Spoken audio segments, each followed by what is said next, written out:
Hello friends, I am Afsha. We are going to study on political science 12th class. Book first में समकालीन विश्व राजनीति का chapter number first पढ़ेंगे, शीत युद्ध का दौर। चैप्टर नंबर फर्स्ट, शीत युद्ध का दौर, ये आपकी फर्स्ट बुक का समकालीन विश्व राजनीति का चैप्टर नंबर फर्स्ट है। तो आइए आज हम इसकी शुरुआत करते हैं। सबसे पहले इसमें जानेंगे हम शीत युद्ध के बारे में। शीत युद्ध होता क्या है? तो गाइस, शीत युद्ध युद्ध को नहीं कहते किसी। शीत युद्ध उसे बोलते हैं जहां युद्ध की स्थिति हो रही हो पर युद्ध ना हो। जिस स्थिति में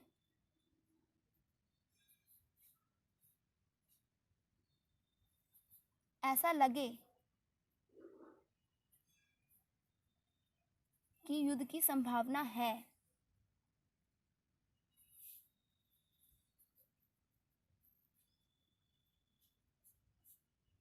परंतु युद्ध ना हो, उसे शीत युद्ध कहते हैं। सबसे पहले हम इसमें कुछ चीज़ें ऐसी जान लेते हैं जो हमारे लिए जानना ज़रूरी है। जैसे कि फर्स्ट वर्ल्ड वार कब हुआ? शीत युद्ध से पहले वर्ल्ड वार हुए थे, विश्व युद्ध हुए थे। विश्व युद्ध, दूसरा विश्व युद्ध कब हुआ? Second world war.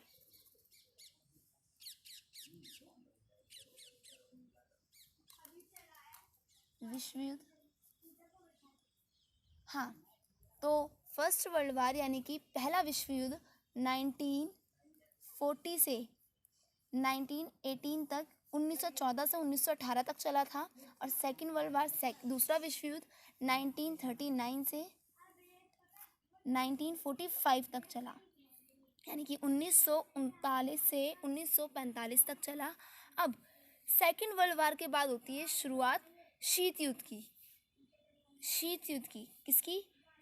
शीत युद्ध की शुरुआत होती है सेकेंड वर्ल्ड वार के बाद, यानी कि द्वितीय विश्व युद्ध के बाद। विश्व युद्ध के बाद शुरुआत हुई शीत युद्ध की।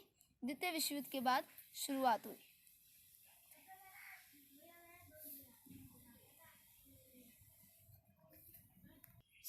अब हम जानेंगे कि पूरा विश्व दो भागों में बढ़ गया था। पूरा विश्व, पूरी दुनिया कब? फर्स्ट वर्ल्ड वार के बाद। फर्स्ट वर्ल्ड वार के बाद पूरा विश्व दो भागों में बढ़ गया था, मित्र राष्ट्र और धुरी राष्ट्र।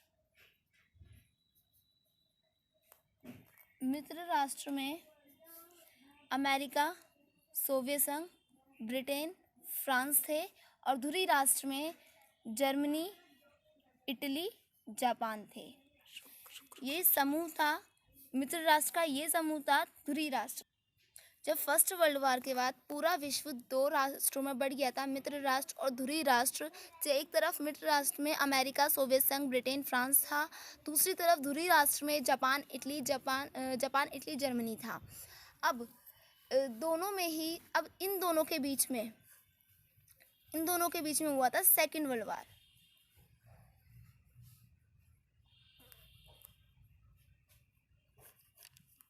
अब सेकेंड वर्ल्ड वार में इन दोनों के बीच में, यहाँ पर सोवियत संघ, अमेरिका, सोवियत संघ ने मिलकर जापान पर, इन दोनों ने मिलकर जापान पर हिरोशिमा और नागासाकी नाम के दो बम गिरा दिए थे, परमाणु बम, जिसको गिराने के बाद सेकेंड वर्ल्ड वार हमारा समाप्त हो गया था। अब हम इसके बारे में पढ़ेंगे। जापान पर जो दो बम गिराए थे, कौन से? हिरोशिमा पर जापान के दो राज्यों पर गिराए थे, हिरोशिमा और अब जापान के दो राज्यों पर, हिरोशिमा और नागासाकी पर, अमेरिका मित्र राष्ट्र ने मिलकर, अमेरिका ही नहीं मित्र राष्ट्र ने मिलकर इन पर दो बम गिराए थे। कौन से? पहला लिटिल। अब मित्र राष्ट्र ने जापान के दो राज्यों पर, हिरोशिमा और नागासाकी पर दो परमाणु बम गिराए थे, लिटिल बॉय और फैट मैन। अब लिटिल बॉय जो था वो हिरोशिमा पर गिराया था और फैट मैन जो था वो नागासाकी पर गिराया था। लिटिल बॉय का जो वेट था वो 1500 केजी टन था और जो फैटमैन का वेट था वो 2100 केजी टन था। ठीक है, गॉट इट। अब जब इन मित्र राष्ट्र ने जापान के दो राज्य हिरोशिमा नागासाकी पर लिटिल बॉय फैटमैन नाम के दो परमाणु बम गिरा दिए, उसके बाद सेकेंड वर्ल्ड वॉर की समाप्ति हो गई।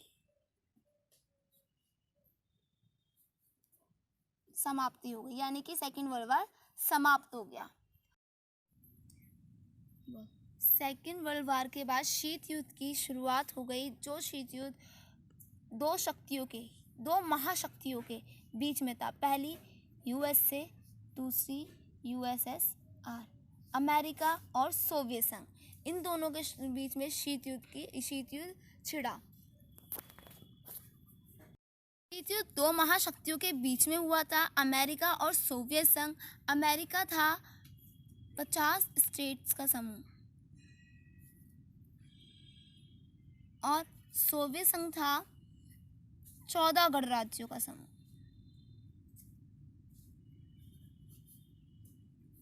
दोनों ही एक दूसरे की होड़ में हथियार इकट्ठे करने लगे, बम बनाने लगे। अब इनका केंद्र बना क्यूबा।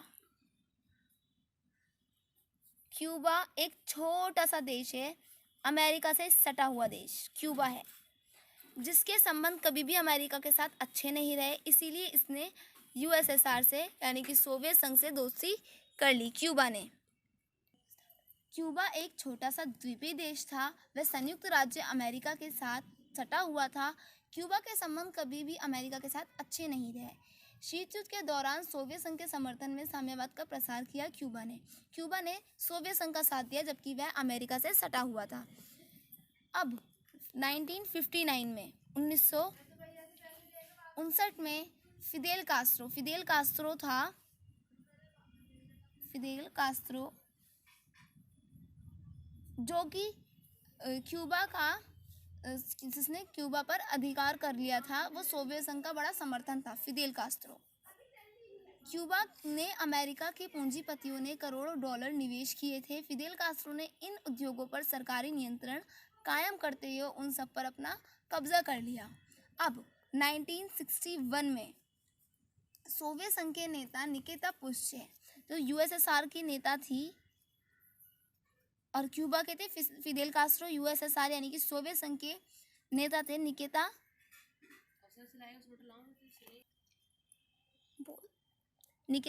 पुश्चेव। अब क्यूबा के सैनिक अड्डे के रूप में इसे बदलने के लिए 1961 में इन्होंने प्रयास शुरू कर दिए क्यूबा को कि हाँ, अगर हमारे संबंध क्यूबा के साथ अच्छे हैं तो अब हम अमेरिका से लड़ने के लिए क्यूबा को सैनिक अड्डे की तरह यूज करेंगे। अब यहाँ पर परमाणु मिसाइलें तैनात कर दी। संयुक्त राज्य अमेरिका के लिए खतरे की घंटी थी, क्योंकि उनके पड़ोस में ही सोवियत संघ अपना ठिकाना बना चुका था। अमेरिका के राष्ट्रपति अब यूएसएसआर के तो थे निकिता पुश्चेव, और यूएसए यानी अमेरिका के राष्ट्रपति थे जॉन एफ कैनेडी।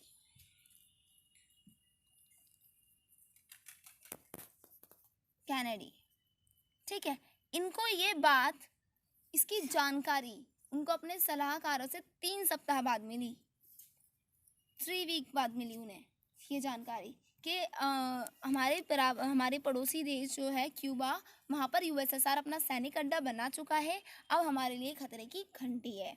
वो कोई भी ऐसा कदम उठाने से बचते रहे जिससे परमाणु युद्ध छिड़ जाए, लेकिन वे सोवियत संघ को ये भी बताना चाहते थे कि वे अमेरिका क्यूबा को लेकर बहुत गंभीर है। अब जॉन एफ कैनेडी क्यूबा को लेकर बहुत गंभीर हो गए। जॉन एफ कैनेडी ने क्यूबा की ओर अमेरिकी जंगी बेड़ों को जाने वाले जंगी बेड़े जहाज़ों को रोक लिया। अब इसे ही क्यूबा मिसाइल संकट कहा जाता है, क्योंकि अमेरिका के जंगी बेड़े रुक जाने के कारण यूएसएसआर के निकिता पुश्चेव ने भी क्या करा, इसको ये दिखाते हुए कि वो भी कोई युद्ध का खतरा मोल नहीं लेना चाहती, उन्होंने भी अपने जंगी बेड़े जाते हुए रोक लिए। यहीं पर युद्ध रुक गया। थर्ड वर्ल्ड वार होने के संभावित खतरे थे, पर वो रुक गया और ऐसी स्थिति बनी रही कि कभी ना कभी युद्ध छिड़ ही जाएगा। अब इसी को शीत युद्ध कहा जाता है और इसे ही क्यूबा मिसाइल संकट। अब थोड़ा हम क्यूबा मिसाइल संकट के बारे में विस्तार से पढ़ लेते हैं। शीत युद्ध का दौर जब शुरू हुआ, यानी कि 1945 में शीत युद्ध का दौर शुरू हो गया, जिसमें क्या हुआ था, दो महाशक्तियों का उदय हुआ था। पहली अमेरिका थी, दूसरी सोवियत संघ थी। अमेरिका जो थी वो पूंजीवादी थी, सोवियत संघ थी जो साम्यवादी थी। इनके बीच किसी और चीज़ को ना लेकर विचारधाराओं को लेकर शीत युद्ध की शुरुआत हुई थी, जिसमें दोनों के बीच विचारधाराओं को लेकर संघर्ष जो शीत युद्ध का कारण बना था। शीत युद्ध एक ऐसी स्थिति को कहते हैं जिसमें युद्ध होने की संभावना पूरी हो परंतु युद्ध ना हो, वही स्थिति शीत युद्ध कहलाती है। ये 1945 से लेकर 1991 तक चला। अब शीत युद्ध में शीत युद्ध का चरम बिंदु किसे माना जाता है? क्यूबा मिसाइल संकट को। जैसे कि मैंने आपको अभी समझाया, क्यूबा मिसाइल संकट क्या था। यूएसए से सटा हुआ एक देश क्यूबा था, जिसके संबंध कभी भी यूएसए से अच्छे नहीं रहे। क्यूबा में साम्यवादी अर्थव्यवस्था थी, यूएसएसआर से दोस्ती थी। यूएसएसआर ने सोचा यूएसए का सामना करने के लिए क्यूबा को अड्डा बना लिया जाए। अब यूएसएसआर ने सोवियत संघ के राष्ट्रपति निकिता पुर्स्चे ने 1961 में क्यूबा में मिसाइलें तैनात कर दी। जॉन एफ कैनेडी को 3 सप्ताह बाद पता चला कि यूएसएसआर को दिखाना चाहते थे कि क्यूबा को लेकर गंभीर है। जब उन्हें 3 हफ्ते बाद पता चला कि वहाँ पर यूएसएसआर ने मिसाइलें तैनात करती, वो ये दिखाना चाहते थे वह क्यूबा को लेकर गंभीर है और वो कोई भी कदम नहीं उठाना चाहते थे ऐसा जिससे क्यूबा या फिर यूएसएसआर को लेकर परमाणु युद्ध छिड़ जाए। अब जॉन एफ कैनेडी ने क्यूबा की तरफ बढ़ते हुए अपने जंगी बेड़ों को रोक लिया। दोनों ही महाशक्तियाँ थी, कोई भी युद्ध का खतरा नहीं उठाना चाहता था। अमेरिका के इशारे को समझते हुए निकिता पुर्स्चे ने भी 1961 में मिसाइलें तैनात की थी और 2 में वहाँ से अपने जंगी बेड़ों को हटाने का आदेश दे दिया और इसे ही क्या कहा जाता है? क्यूबा मिसाइल संकट कहा जाता है। अब शीत युद्ध का चरम बिंदु कहा जाता है क्यूबा मिसाइल संकट को। शीत युद्ध स्टार्ट हुआ था 1945 से स्टार्ट हुआ था शीत युद्ध। क्यूबा मिसाइल संकट भी शीत युद्ध का चरम बिंदु कहा जाता है। 1961 में वहाँ पे मिसाइलें तैनात कर दी गई थी। 1962 में यूएसएसआर ने मिसाइलें हटा दी थी। अमेरिका के राष्ट्रपति जॉन एफ कैनेडी थे, सोवियत संघ के राष्ट्रपति निकिता पुर्स्चे थे और क्यूबा के राष्ट्रपति फिदेल कास्ट्रो थे। ये आपकी इंपॉर्टेंट चीज़ें थी जो आपको याद करनी है। अब संकट में होने वाले खतरे कौन से थे? पहला कि वह पूरे विश्व युद्ध से पहले वे दूसरे विश्व युद्ध से पूरी दुनिया दहल गई थी। जब फर्स्ट वर्ल्ड वार हुआ था और सेकंड वर्ल्ड वार हुआ था तो उससे पूरी दुनिया दहल गई थी। अब क्यूबा मिसाइल संकट को लेकर मन में तीसरे विश्व युद्ध का डर फैलने लगा। ये लोगों की बेचैनी का कारण बना, किंतु महाशक्तियों के व्यवहारिक धरातल पर सोचने का काम किया। ये दोनों ही महाशक्तियाँ बहुत महाशक्ति थी, मतलब बहुत बड़ी शक्ति थी इनके पास। दोनों के पास परमाणु हथियार थे, दोनों ही एक दूसरे को नुकसान पहुंचा सकती थी, परंतु इन्होंने ऐसा नहीं किया। इन्होंने धरातल पर सोचने का काम किया कि कोई भी अगर युद्ध करेगा, कोई भी युद्ध छेड़ेगा तो वो बहुत भारी नुकसान उसको उठाना पड़ेगा। सोवियत संघ ने अपने जहाज़ों की गति को इसीलिए कम कर दिया। अब यहाँ पर विश्व का ध्रुवीकरण आ गया। विश्व का ध्रुवीकरण यानी कि पहले तो गुटबाजी हुई थी, अब यहाँ पर गुटबाजी दिखाई जाएगी। पहले क्या था, पूरा विश्व 2 भागों में बटा था, मित्र राष्ट्र, धुरी राष्ट्र, जब सेकेंड वर्ल्ड वार चल रहा था। अब यहाँ पर ध्रुवीकरण हो गया, पश्चिम और पूर्व में यहाँ पर पूरा विश्व बढ़ गया। अब पश्चिम खेमा जो था यानी कि यूएसए का, अमेरिका का, वो उसमें 50 स्टेट का समूह था ये, और यूएसएसआर 15 गणराज्यों का समूह था। यहाँ पर दोहरी नागरिकता पाई जाती थी यूएसएसआर में। हाँ जी, अब द्वितीय विश्व युद्ध की विभीषिका पढ़ेंगे कि इंपॉर्टेंट पॉइंट्स पढ़ा रही हूँ। प्रथम विश्व युद्ध 1914 यानी कि 1914 से 1918 तक चला, जिसके बाद पूरे विश्व से इसे दहला गया था। जब पहला विश्व युद्ध था उसने पूरे विश्व को, पूरी दुनिया को दहला दिया था। इससे लोग दहल गए थे, लेकिन शीघ्र ही, मतलब ये विश्व युद्ध जैसे समाप्त हुआ, शीघ्र ही इसके पश्चात ही दूसरा विश्व युद्ध, द्वितीय विश्व युद्ध शुरू हो गया, जो कि 1939 से 1945 तक चला, जो मित्र राष्ट्र अमेरिका, सोवियत संघ, ब्रिटेन, फ्रांस के बीच में और ध्रुवीय राष्ट्र इटली, जापान, जर्मनी के बीच में हुआ। जिससे विश्व युद्ध में मित्र राष्ट्र ने धुरी राष्ट्र को हराया। यानी कि अमेरिका, सोवियत संघ, ब्रिटेन, फ्रांस ने इटली, जापान, जर्मनी को हरा दिया था। मित्र ने धुरी राष्ट्र को हरा दिया था। कैसे हराया था? अमेरिका ने जापान के जो 2 राज्य थे, हिरोशिमा और नागासाकी, इन दोनों पे ही उसने परमाणु बम गिराए, लिटिल बॉय और फैटमैन। ठीक है, लिटिल बॉय किस पे गिराया था? नागासाकी पे गिराया था। और ये कितने टन का था? लिटिल बॉय 2100 केजी का था। फैटमैन था 2100 केजी का, लिटिल बॉय 1500 केजी टन का था, जिससे द्वितीय विश्व युद्ध समाप्त हो गया। अब यहाँ पर हमारा द्वितीय विश्व युद्ध समाप्त हो गया, यानी कि 1945 में समाप्त हुआ और यहीं से शीत युद्ध की शुरुआत हो गई। अब 2 महाशक्तियों का उदय हुआ था। अभी हमने क्यूबा मिसाइल संकट पढ़ा था। 2 महाशक्तियों का उदय यानी द्वितीय विश्व युद्ध की समाप्ति के परिणाम ये हुआ कि दुनिया में राजनीति में 2 महाशक्तियों का उदय हुआ। अब ये शीत युद्ध होना भी संभव था क्योंकि दोनों ही महाशक्ति थी, जिसके कारण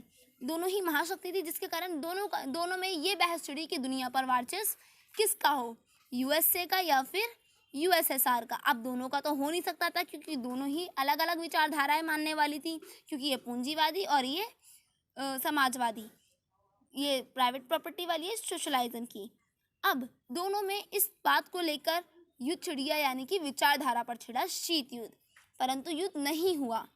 द्वितीय विश्व युद्ध की समाप्ति का परिणाम ये हुआ कि दुनिया की राजनीति में महाशक्तियों का उदय हो गया। जापान, जर्मनी तथा उसके सभी देश युद्ध से पराजित हार चुके थे और यूरोप के अन्य देशों की आर्थिक स्थिति बहुत खराब हो चुकी थी। अब दोनों महाशक्तियों के वर्चस्व स्थापित करने में विचारधारा को लेकर संघर्ष हो गया। ये संघर्ष 1945 से 90 तक चला। अब शीत युद्ध तो हो गया, ठीक है, शीत युद्ध तो शुरू हो गया, परंतु शीत युद्ध के कारण क्या थे शुरू होने के?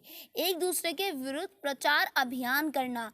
वो एक दूसरे के विरुद्ध जाना चाहते थे, एक दूसरे की विचारधाराओं के विरुद्ध जा रहे थे। कौन? यूएसएसआर और यूएसए, यानी कि अमेरिका और सोवियत संघ, ये दोनों एक दूसरे के विरुद्ध जा रहे थे। एटम बम का आविष्कार यानी कि परमाणु बम का आविष्कार करना शीत युद्ध का कारण बना।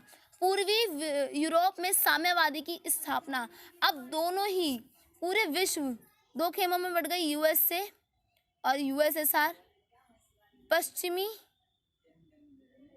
और पूर्वी, पूरा विश्व इसमें बढ़ गया। फिर आणविक युद्ध की संभावना का भय।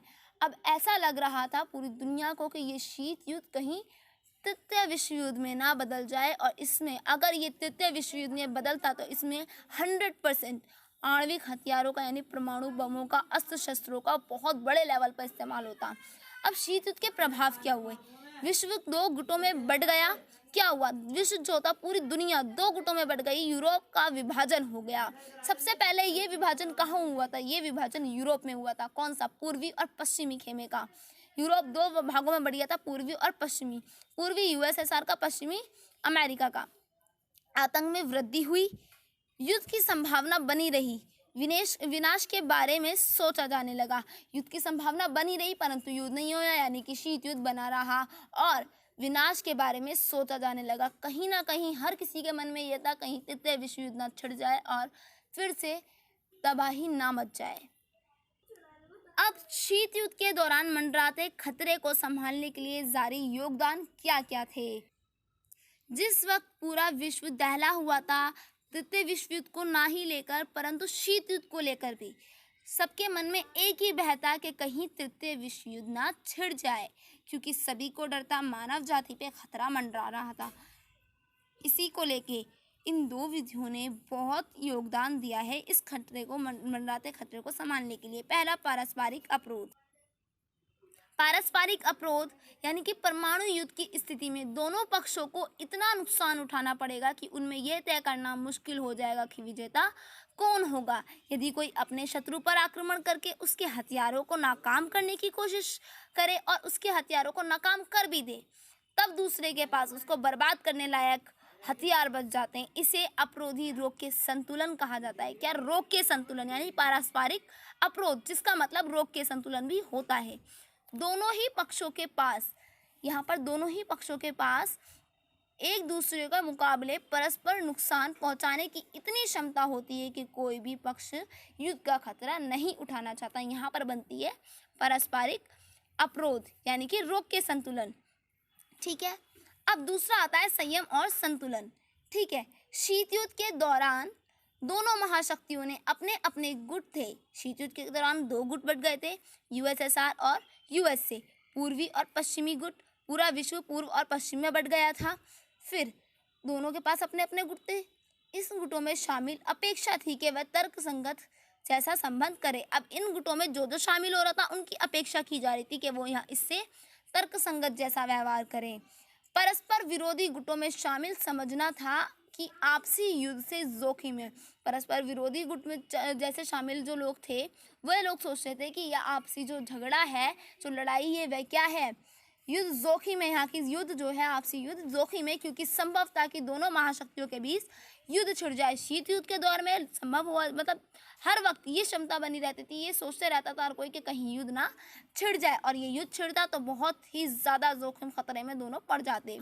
जब दो महाशक्ति और उनकी अगुवाई वाले गुटों के बीच पारस्परिक अपरोध का संबंध हो तो युद्ध लड़ना दोनों के लिए विध्वंसकारी सिद्ध होगा। इसी को संयम संतुलन कहा गया। यानी कि इन लोगों ने संयम संतुलन, मतलब एक तरीके से इन लोगों ने दरअसल उस सोच पर सोचने का कार्य किया कि दोनों के बीच अगर युद्ध छिड़ गया तो क्या होगा, दोनों को ही जोखिम खतरे उठाने पड़ेंगे, और जो कि कोई भी उठाना नहीं चाहता था। इसीलिए इन लोगों ने शीत युद्ध का दौर बना रहा और तृतीय विश्व युद्ध शामिल शुरू नहीं हुआ। अब हम पढ़ेंगे इसमें सैनिक गठबंधन।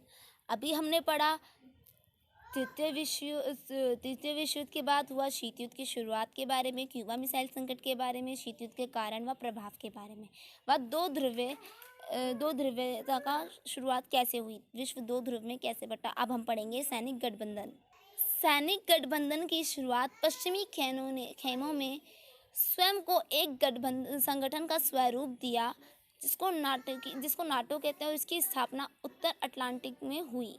ठीक है, अब सैनिक गठबंधन जो था यानी कि नाटो की स्थापना अमेरिका के खेमे ने मिलकर की यूएसए में। ठीक है, यूएसए ने मिलकर की। ठीक है, इसका उत्तराधिकारी यूएसए था, या ऐसा कहो तो। इसकी फुल फॉर्म जो है वो है नॉर्थ अटलांटिक ट्रेडी ऑर्गेनाइजेशन। इसमें 12 देश शामिल थे। इस संगठन ने घोषणा की कि उत्तरी अमेरिका अथवा यूरोप में इन देशों में से किसी एक पर हमला होता है तो उसे स्वयं संगठन शामिल अपने ऊपर हमला पाएगा। यानी कि पश्चिमी खेमे में किसी भी देश पर हमला होता है तो वह खुद पर हमला पाएगा। नाटो संगठन, सैनिक गठबंधन जो बनाया गया था, ये खुद पर हमला पाएगा यदि किसी पश्चिमी खेमे पर, किसी भी देश पे पश्चिमी खेमे की क्या होता है, हमला होता है, तो वो सैनिक गठबंधन खुद पर हमला पाएगा। इसी को देखते हुए सोवियत संघ ने, ये तो यूएसए ने बनाई थी, जो संगठन दिया था ये यूएसए ने, इसका उत्तराधिकारी यूएसए था, उसने किया था। परंतु इसको देखते हुए, इसके खिलाफ जाते हुए यूएसएसआर ने भी एक संगठन जारी किया, वो था वार्सा संधि। अभी पढ़ते हैं वार्सा संधि के बारे में। वार्सा संधि यूएसएसआर ने जारी की थी। वार्सा पैक्ट जो था, पूर्वी गठबंधन में वार्सा संधि का निर्माण किया, जिसका नेतृत्व सोवियत संघ ने किया।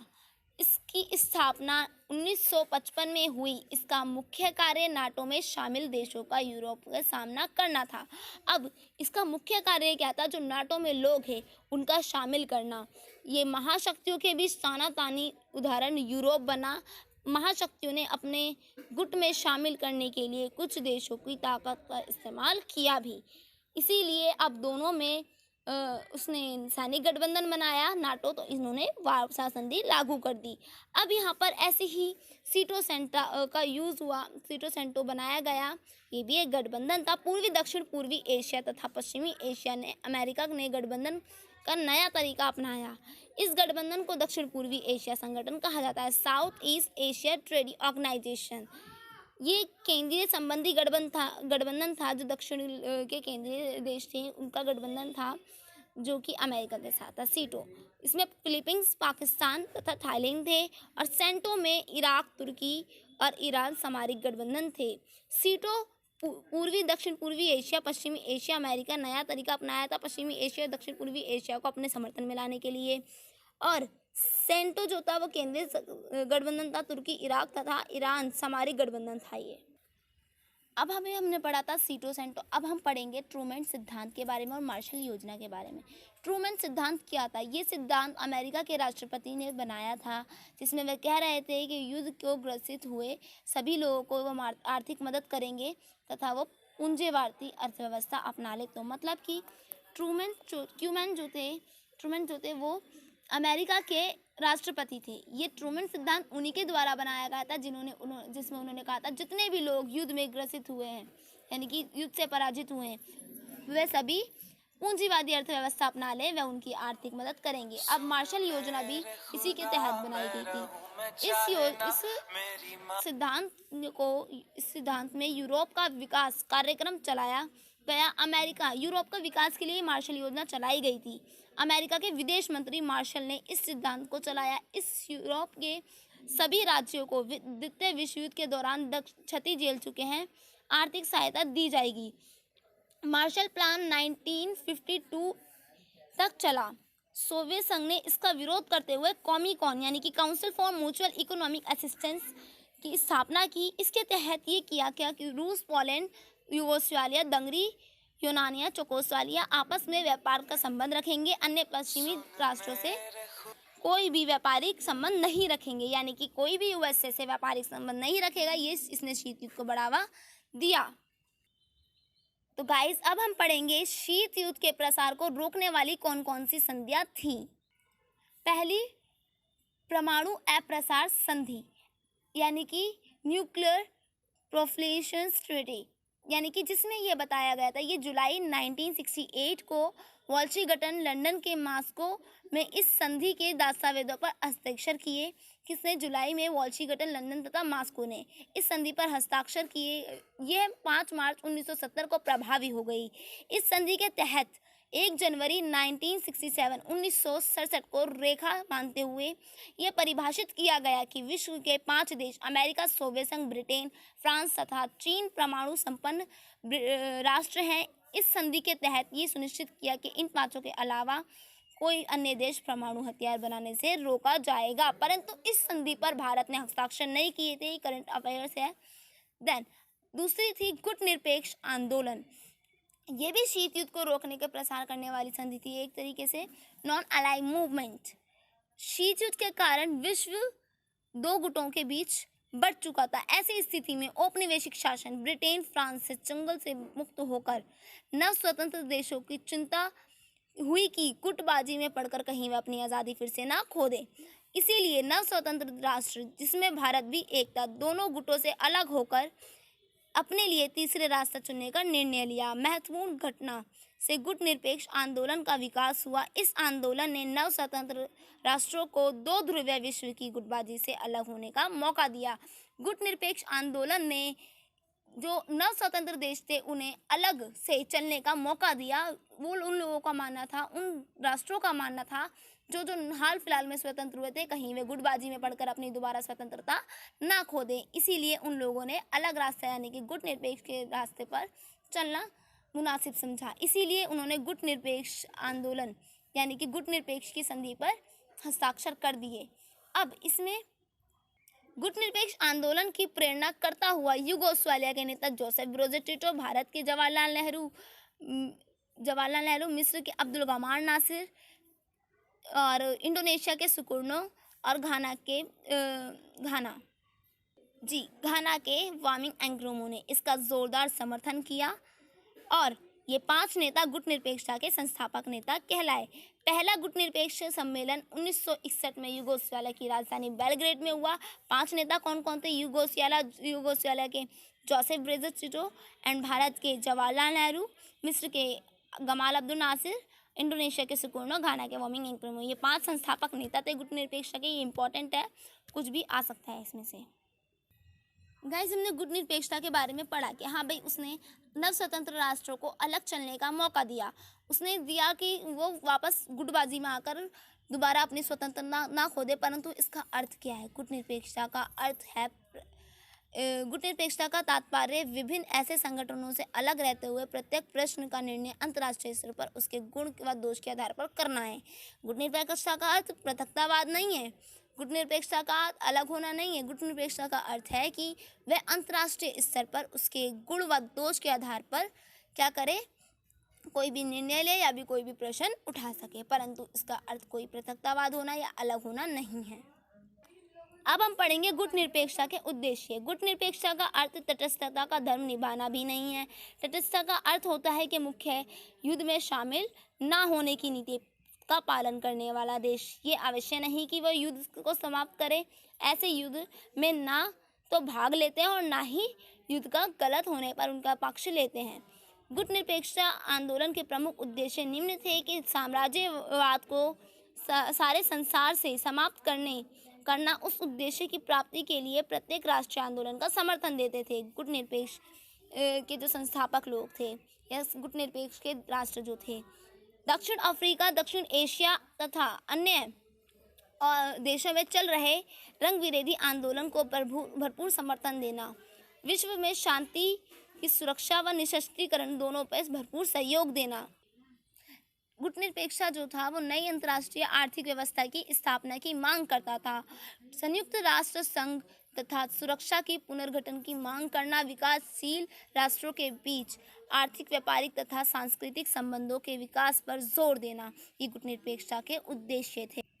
गाइस, हमने आज टॉपिक्स पढ़े। शीत युद्ध के बारे में पढ़ा हमने, जो कि 1945 से 1991 तक चला। 1991 में अंत हो गया था सोवियत संघ का, इसीलिए शीत युद्ध की समाप्ति हो गई थी और पूरे विश्व में अमेरिका का वर्चस्व हो गया था। ये अब हम आगे पढ़ेंगे। शीत युद्ध के प्रभाव के बारे में पढ़ा, शीत युद्ध के कारण के बारे में पढ़ा, क्यूबा मिसाइल संकट के बारे में पढ़ा हमने, क्यूबा मिसाइल संकट के बारे में पढ़ा, विश्व का ध्रुवीकरण पढ़ा हमने कि विश्व 2 ध्रुव में बढ़ गया था, यूएसएसआर और यूएसए, ये पढ़ा हमने। सैनिक गठबंधन पढ़ा, नाटो, वार्सा पैक्ट पढ़ा, सीटो सेंटो पढ़ा। फिर हमने पढ़ी मार्शल योजना, जो कि अमेरिका के विदेश मंत्री द्वारा चलाई गई थी। ट्रूमैन सिद्धांत पढ़ा, ये यूरोप की आर्थिक सहायता के लिए चलाई गई थी। ये सभी जो सेकेंड वर्ल्ड वार से पराजित हुए थे सभी देशों की आर्थिक सहायता के लिए चलाया गया था। ट्रूमैन सिद्धांत राष्ट्रपति ने चलाया था अमेरिका के।